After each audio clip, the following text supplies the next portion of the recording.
To politics tonight, and I still have with me public affairs analyst Niyi Akinsiju. We've been talking about former President Olusegun Obasanjo's endorsement of the presidential candidate of the Labour Party, Peter Obi.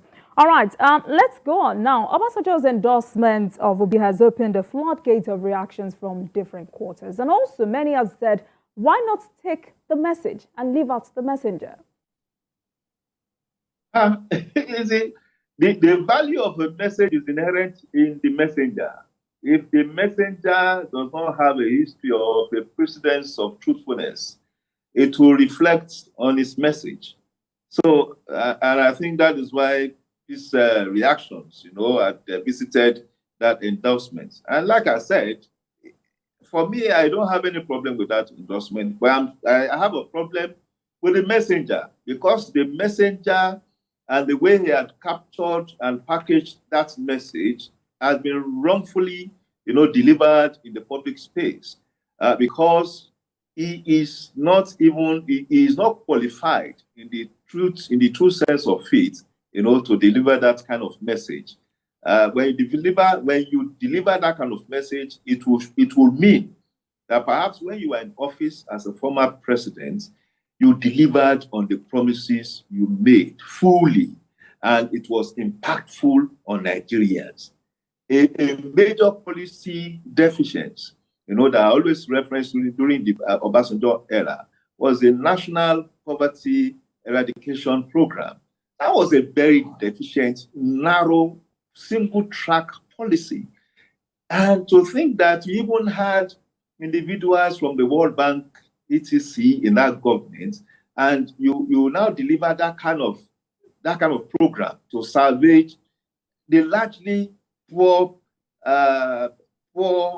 jurisdiction that Nigeria was at that time. It shows that the presidency at that time was a president that lacks the bigger picture, that lacks an understanding of the bigger picture. So at the end of it, we had a country made up of Okada riders and Keke Napep riders.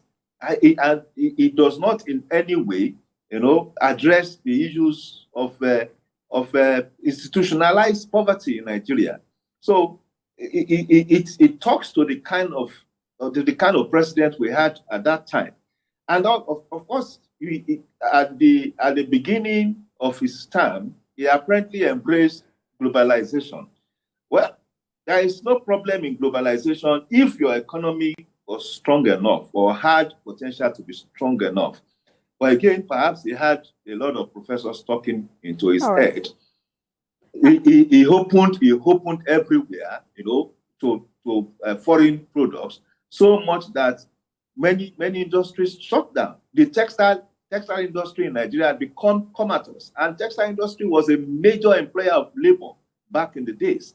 And you don't open it up because it was still an infant industry. Again, during that period, we had challenges of power, challenges of foreign exchange, etc. But you open it up, and of course, foreign products ran down, outbidded the textile industry. And today, we had most of the issues we have in unemployment had roots in those things. All right, we have seen, some governors talking about Governor Othom of Benue State and elder statesman Edwin Clark, who have shown support in endorsing Obi. In your view, are we likely to see more? Well, it's an open space. Governor Othom is a politician. He has a right to endorse anybody he wants. I don't have any problem. Other people have been endorsing other people too. Several big names, accomplished human beings have endorsed Asiwaju Ahmed Tinubu, Bola Ahmed Tinubu. I've seen some other people endorse Waziri Adamawa, Atiku Abubakar. I've seen some other people endorse the Kwankwaso from Kano. So it's a tradition, it's a culture in politics. But again, it also comes with its own responsibilities. So when you are endorsing somebody, you are putting the weight of your personality and brand behind that person. And of course, your brand must be seen as that brand. And that's why if there's a big question around General Obasanjo, what kind of brand are we talking about? Is it a brand that has shown effectiveness, that has shown accomplishments in leadership? I am saying no, it has not. And so we can question it, we can query it, and that's what we are doing now. All right. Now that you've mentioned some of these frontline presidential candidates, how do you think this will affect the chances of these people, talking about Atiku or Tinubu?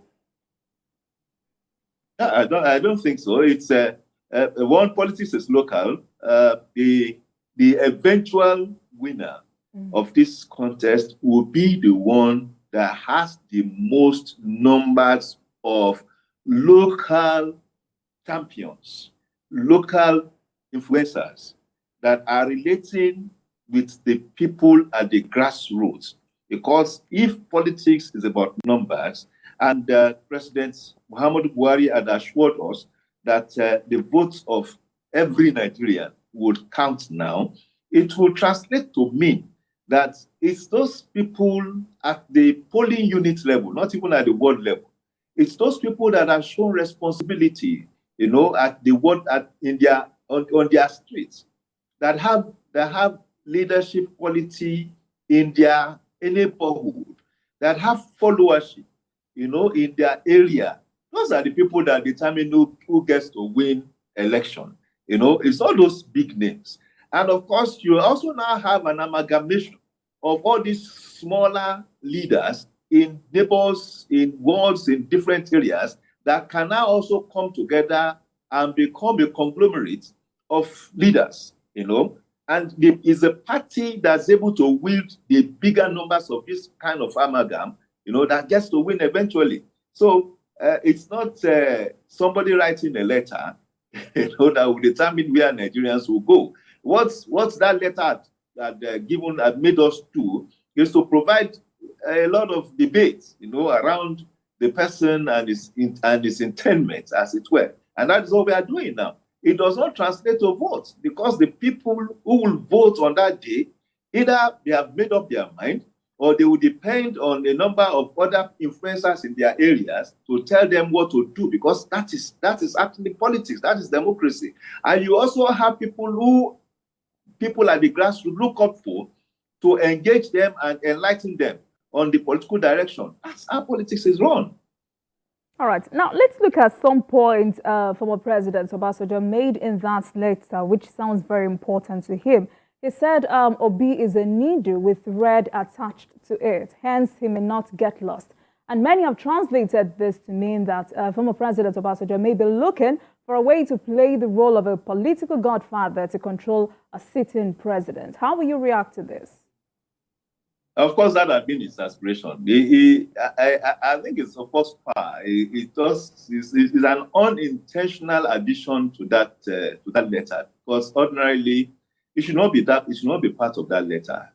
It talks clearly to the fact that Obi is someone that he can control his mind and heart. And don't forget that after he left office, he was very, very involved in the campaign for a successor, and of course, by the time the late Yaradua emerged, 3 or 4 months thereafter, there was a conflict, because it was obvious General Obasanjo was becoming a kind of a pressure point on that government, and there was conflict. Yes, and he was also very supportive of the successor to Yaradua, Dr. Goodluck Jonathan. Again, a few months after that, there was also a conflict, because he was there. He was always, in the villa, and there was a conflict. Again, in 2015, between 2015 and 2016, when General Buhari won the elections, every other week, General Obasanjo was there. And I have it on authority, that he was actually stopped from coming to the villa because the villa people told him that he was distracting the president, and he was discouraged. So I think he wants somebody in office that he would be able to control his mind and thought, and perhaps be the de facto president, where he's concerned. So I think that's where he wants to place an Obi. And well, I don't know if that one is even if that one even have the capacity to win the election, as it were.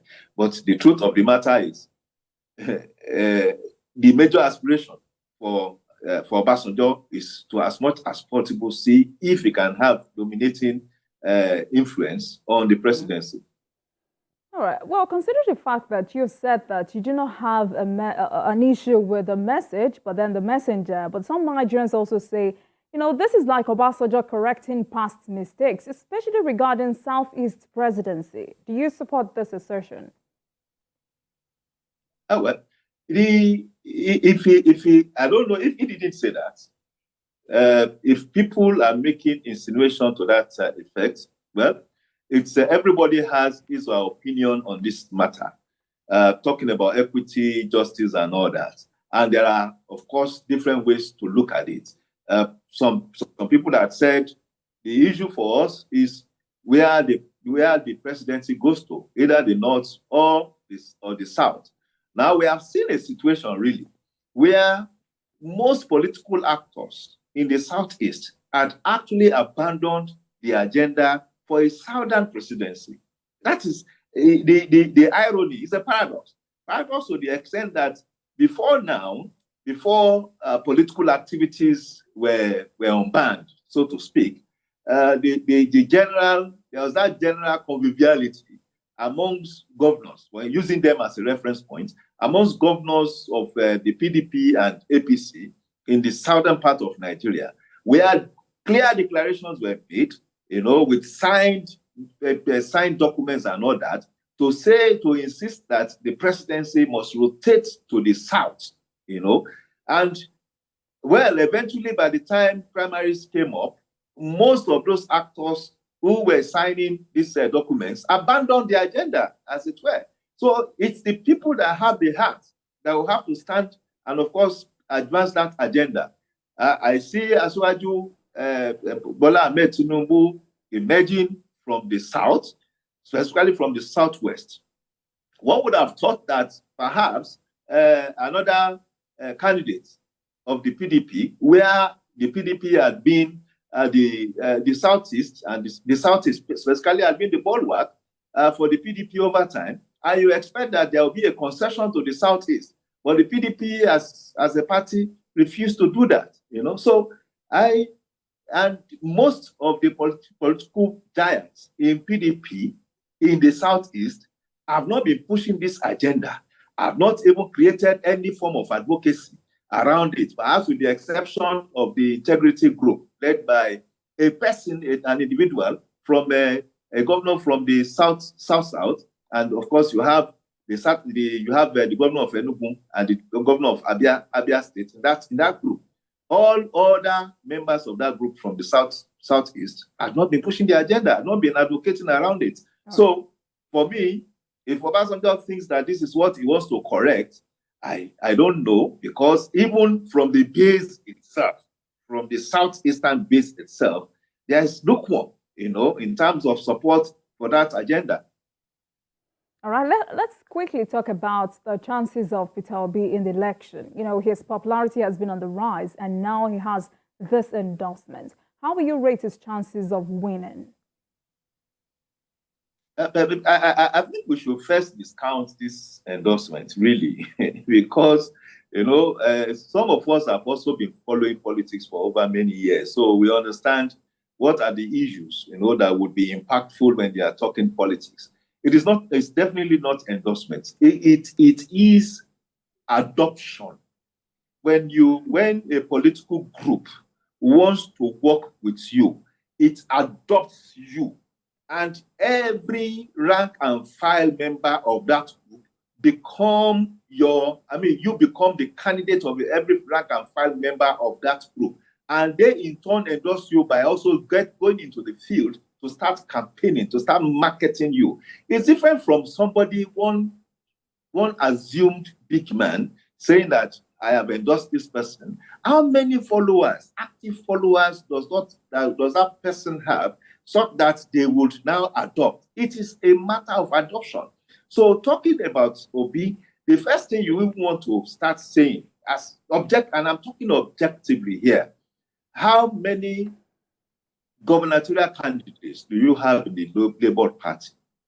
How many House of Representative candidates do you have in the Labour Party across the country?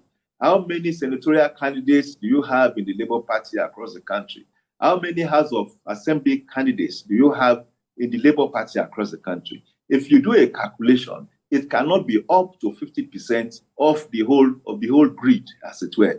So, and don't forget, those who say politics is local, the implication is that it is the person with foot on ground at the level of the polling units, at the level of zones within the ward, at the level of the ward, at the level of the local government.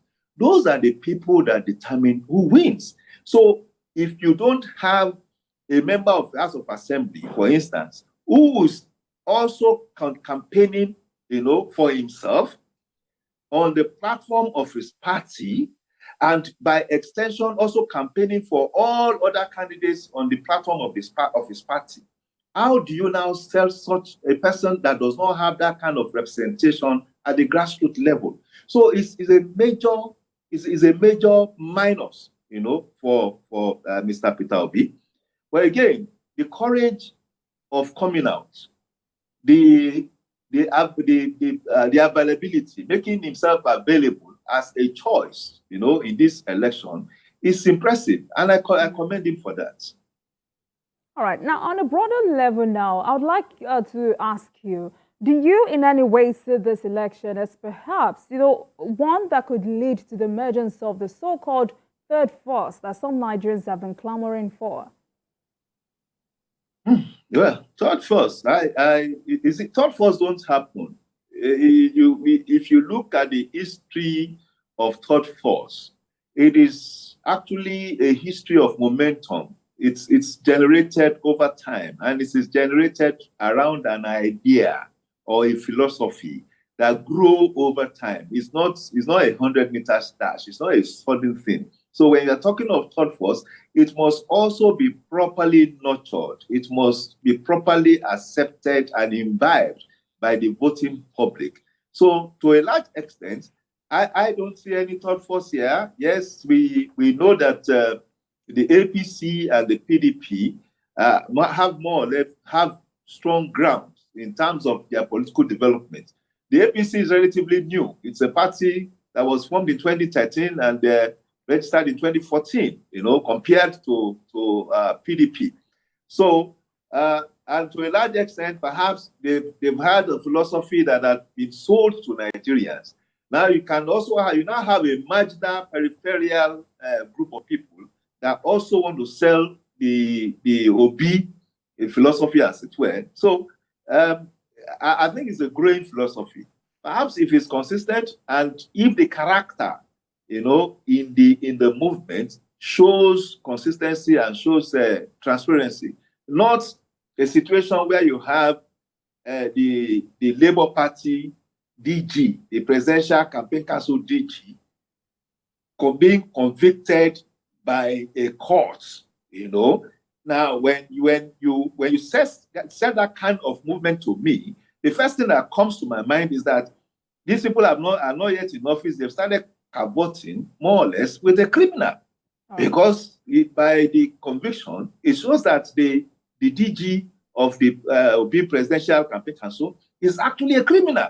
So how do you want to say it is different from whatever we have as the followers or supporters of Mr. Obi who want to claim? All right. Thank you very much. I've been speaking with the public affairs analyst, Mr. Niyi Akinsiju. Thank you for coming on Politics Tonight as we critically look at former President Olusegun Obasanjo's endorsement of the Labour Party presidential candidate, Peter Obi, and other issues that may shape the outcome of the 2023 election. Thank you very much for coming on Politics Tonight. It's a privilege. Thank you for having me. All right, and thank you very much for watching. That marks the end of today's episode of Politics Tonight, but the conversation continues from here. Get in touch with us on Twitter at TVCNewsNG and at Olajumoke00 using the hashtag Politics Tonight. We are also on YouTube at youtube.com/TVC News Nigeria. Join us